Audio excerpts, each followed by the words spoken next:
मैं दलगत राजनीति से ऊपर उठकर एक इस प्रकार का दर्द बयां कर रहा हूं सदन में, जिसके रूबरू माननीय सदस्य जो सदन में बैठे हैं कभी हो सकते हैं।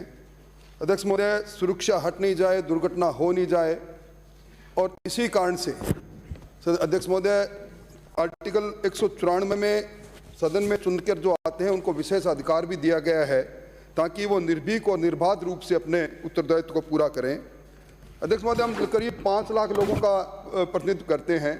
पक्ष और प्रतिपक्ष हमेशा रहते हैं, सब संतुष्ट भी नहीं रहते। भगवान राम के समय में भी सीता जी को अग्नि परीक्षा से गुजरना पड़ा था। अध्यक्ष महोदय, बड़ी कृपा की आपने, आपके सामने जब मैं और अलवर से आने वाले मान्य सदस्य और मुंडावर से आने वाले मान्य सदस्य एक दहशतगर्दी के अंदर और एक आशंका को लेकर आए, और अध्यक्ष महोदय आशंका तब पनपती है जब वातावरण इस प्रकार का बनता है। अलवर से आने वाले मान्य सदस्य को रात को 2:30 बजे जब प्रशासन उठाकर कहता है कि कोई अनजान व्यक्ति ने सर्किट हाउस में जहां वो रुके हुए थे 103 नंबर कमरे में आपकी कार को क्षतिग्रस्त कर दिया, क्या कारण है, आपकी किससे दुश्मनी है, तो नींद हराम होना वाजिब सी बात है। अध्यक्ष महोदय, यह आशंका निर्मूल इसलिए नहीं हो अध्यक्ष महोदय कि मुंडावर से आने वाले मान्य सदस्य, उनको बहुत चिड़चिड़ टाइगर गैंग के युवराज ने व्हाट्सएप पर 20 लाख की धमकी दी। एक FIR दर्ज हुई मंत्री महोदय 181/2020 नीमराना के अंदर।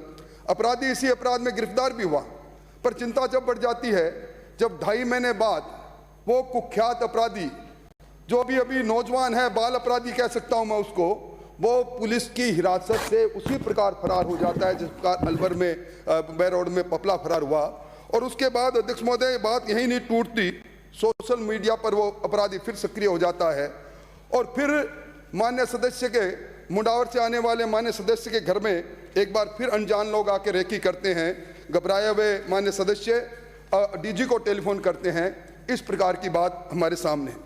मैं निवेदन करना चाहूँगा मंत्री महोदय, हिंडौन से आने वाले मान्य सदस्य पर जन सुवर्ण पिस्टल पर से फायर हुआ, मिस फायर हो गया, बच गए, अच्छी बात है। कुशलगढ़ से आने वाली मान्य सदस्य पर जब वो अपने निर्वाचन क्षेत्र में जा रही थी, उसकी कार साइड को लेकर, छोटी सी बात को लेकर उसकी सारी कार तोड़ दी गई। RLP के संयोजक सांसद नागौर के हनुमान बेनीवाल और केंद्रीय मंत्री पर हमला हो गया। बैरोड में हमारे भाजपा के प्रत्याशी पर हमला हो जाए, तारानगर में हो जाए। मैं समझता हूं अध्यक्ष महोदय, इस प्रकार अगर हम अभी भी सुरक्षित नहीं है, मुंडावर से आने वाले मान्य सदस्य के 26 जनवरी को जब इनके घर पर आकर बदमाशों ने रेकी करनी प्रारंभ की और वहां के फोटो खींचना चालू किया, इन्होंने DG को सूचना दी। अध्यक्ष महोदय, राजगढ़ से आने वाले मान्य सदस्य को सरकार ने Z कैटेगरी दी है, मैं स्वागत करता हूं, मुझे कोई एतराज नहीं। विष्णु बिश्नोई फांसी पर लटक गया, आपने Z कैटेगरी दे दी, पर इस प्रकार के जो हैं कम से कम उन पर विचार करें, इंटेलिजेंस से उनकी रिपोर्ट लें। अगर सदन में आने वाले मान्य सदस्य अपने को आप सुरक्षित नहीं महसूस नहीं करते तो क्या होगा।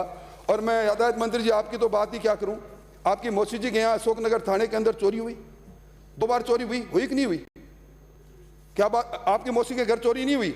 इसी 8 तारीख को आपकी मौसी नन्ही काटजू, राहुल जी की मौसी आपकी मौसी नहीं है, नन्ही काटजू, नरेश काटजू के घर चोरी होती है, 2 बार लगातार चोरी होती है और उसके बाद कोई कार्रवाई नहीं होती। इतने उच्च पदस्थ लोगों के, राहुल जी की मौसी के घर चोरी हो जाए, और गृह मंत्री जी मैं शिकायत करूंगा जाके राहुल जी को, आप उनकी मौसी को सुरक्षा नहीं दे सकते। अपन वहां कहां जा रहे हैं, कहां से कहां जा रहे हैं? मैं निवेदन अध्यक्ष महोदय, हमें आपके संरक्षण की जरूरत है। दहशतगर्दी के अंदर मुंडावर से आने वाले मान्य सदस्य, ये देखो अध्यक्ष महोदय, अलवर से आने वाले मान्य सदस्य को आप देखिए किस प्रकार कांप रहे हैं, इसलिए आप सुरक्षा दें, सुरक्षा प्रदान करें, ये मेरा निवेदन है। माननीय अध्यक्ष महोदय, 12 तारीख की देर रात को, जैसे कि अखबार में आपने सबने ही पढ़ा है कि वो व्यक्ति 3 टायर पे गाड़ी चला के भगा है और कह रहे हैं कि वो नाहरगढ़ गया, नाहरगढ़ से हरमाड़ा क्यों गया, हरमाड़ा से फिर 70 किलोमीटर चल के 13 थानों की पुलिस उसका पीछा कर रही है, खासा कोटी पहुंचता है, वहां आकर के मान्य सदस्यों की और सदस्यों की भी गाड़ी खड़ी थी और अधिकारियों की गाड़ी खड़ी थी,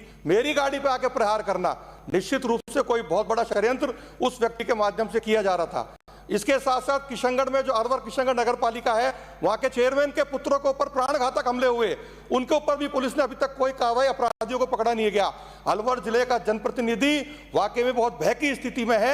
मैं आपके माध्यम से निवेदन करूंगा, आप हमें संरक्षण प्रदान करें, आप हमें सुरक्षा प्रदान करें, आने वाली घटना समय में इस प्रकार की घटना की पुनरावृत्ति न हो, यह मेरा आपसे आग्रह है। सरकार इस पर ध्यान दें।